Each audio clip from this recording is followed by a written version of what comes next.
The member for Nedlands. Thank you, Acting Speaker, and I too stand to speak to my strong opposition to this motion. And can I first start by saying that I really appreciate the Minister's respect in providing me the opportunity to speak, given my 30 years of experience in the community services sector. And when she says that she is proud of the work that this government has done in addressing family and domestic violence, can I say with my social work hat on that I think that pride is well deserved and well earned. I've never known a government to do so much in responding to family and domestic violence across the spectrum of prevention to early intervention to crisis intervention and to making some really difficult decisions, taking really strong leadership around some really difficult and complex issues. So in my time as a social worker, I've worked across government and non-government in a variety of settings, in mental health, in child protection, at King Edward Memorial Hospital, at Princess Margaret Hospital before it became PCH, and in foster care. And one of the pervasive experiences of people who come into contact with community services is family and domestic violence. I saw it in all of those settings. I saw it when I worked in the university sector, when domestic violence increased during COVID, and many of my colleagues in the university sector experienced family and domestic violence. It happens everywhere. That social workers encounter. And one of the reasons for that is that it's an extremely complex issue. It's what we call a wicked problem. Causes are interconnected, they can't be separated out, they can't be unthreaded. There's therefore no one solution. There's no immediate or ultimate test for those solutions either, because those solutions are also interconnected and have to be multi-layered. And this is exactly what this government and this minister understands, that there are policy and service responses, there are funding responses, there are legislative responses that are required at multiple levels, at multiple layers. From prevention, which I'm going to talk about a little bit more, to the gun law reform that is before Parliament as we speak.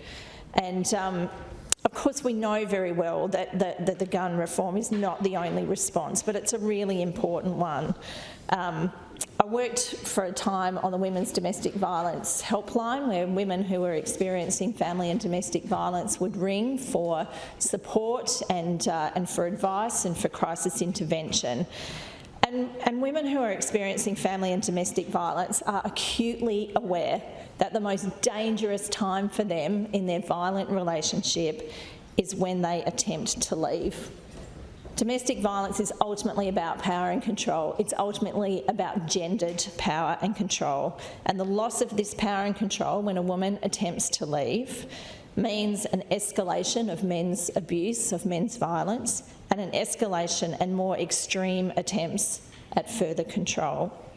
And that's why the gun law reform is so important. I was really interested to hear an interest in the cashless welfare card and imploring the minister to hop on a plane to Canberra to lobby our federal colleagues about a federal issue. I'm going to actually ask you not to do that. And I have a couple of reasons for that. I fundamentally disagree with the cashless welfare card. I think it removes people's humanity, it removes their dignity, it removes their choice. It's a choice, we all have freedom of choice about how we spend our income. What are the things that are taken from somebody who is in a violent relationship? That would be their humanity, their dignity, and their choice. But it's not just a position of principle. It's not just my social work and labour values about wanting to see people have their dignity and their humanity and their choice. There's actually WA police data, and there's research that tells us that the introduction of the cashless welfare card not only failed to reduce family and domestic violence, there actually was an increase in family and domestic violence. including in the trial sites in Western Australia, in Wyndham and Kununurra. So this was WA police data released under FOI laws in 2018 that showed an increase in family and domestic violence since it was introduced in 2016. So just in those 2 years, there was enough data to track a significant increase in family and domestic violence. That was not an anomaly. The data continues to support that. And researchers from ANU have looked at this data and considered that one of the reasons for that is that the cashless welfare card actually adds another factor of stress and hardship into families and communities where there is already stress and hardship. And that is why there was an increase in family and domestic violence. So please, if you're going to get on a plane to Canberra and talk to them about policy measures to address family and domestic violence, do not put the cashless welfare card onto that particular agenda.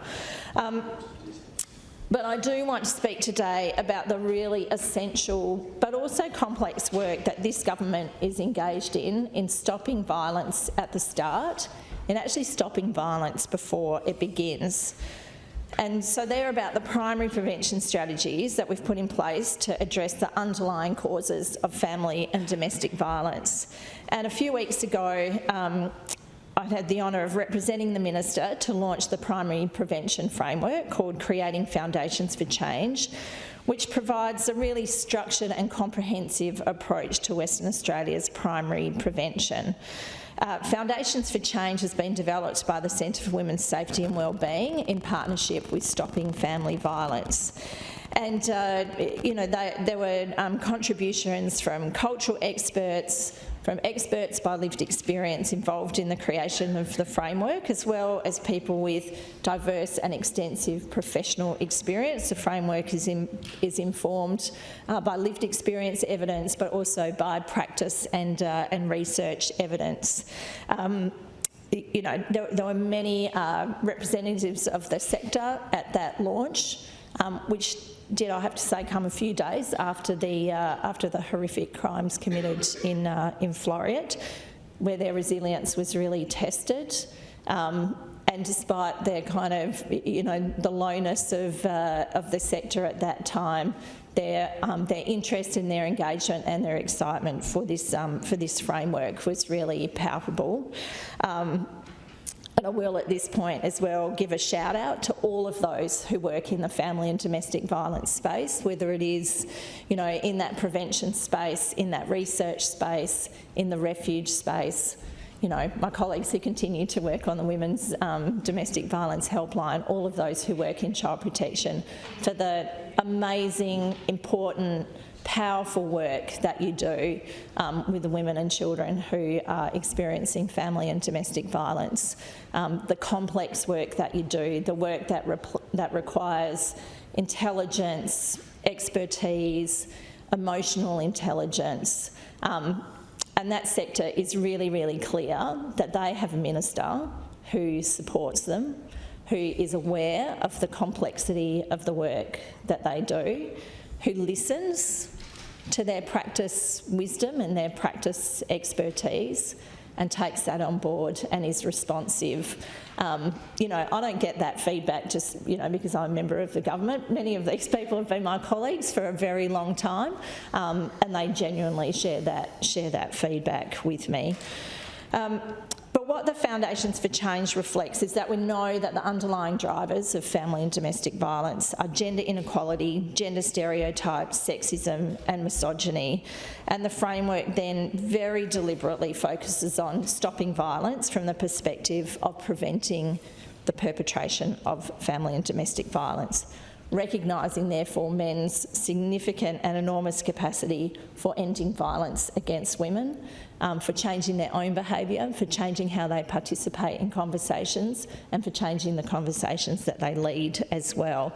And so the framework covers a range of different ways that we can engage in that preventative work, through knowledge, through policy, through really practical things that people can do in their own workplaces, in their own homes, in their own communities, including their sporting clubs and other places, critical reflection, and, you know, and addressing some of the, you know, the gendered nature, calling out some of those stereotypes and those kinds of things. I know the Attorney General also wants to make a contribution, so I will talk very briefly, if I may, about another aspect of early intervention, and that's the delivered election commitment during our first term of government to introduce screening for family and domestic violence in public antenatal settings. I was a social worker at King Edward Memorial Hospital, so I know firsthand the important role that health services can play in recognising and responding to family and domestic violence. We also know that for roughly a quarter of women who are in violent relationships, that violence starts during pregnancy. So very often the very first experience of violence is in pregnancy, and if it's already present, it's a time that violence escalates. Indigenous women and young women aged 18 to 24 are more likely to experience family and domestic violence during this time, and as well as the horrendous experience that is for women. It also results in poor birth outcomes.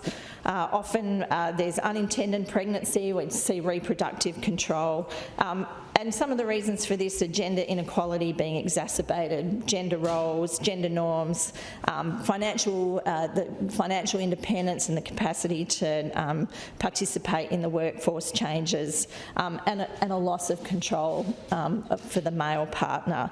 And I just want to give some examples of how this shows up, because while we've heard, you know, cashless welfare card and, you know, gun control, I just want to I promise, Minister, I'll take 1 minute of how this shows up. So violence, and these are just some of the things that I witnessed in my time at King Edward. Violence and assault directed to a woman's pregnant stomach, insistent on being present for intimate and invasive examinations, accusations of infidelity, shaming, demands for paternity tests, refusing to have their name put on the birth certificate so they cannot be pursued for child support, and demands for sex immediately post-delivery. Any woman who's given birth would know how invasive that would be. Early intervention, prevention is the key. That's just one of the layers that this state government has addressed.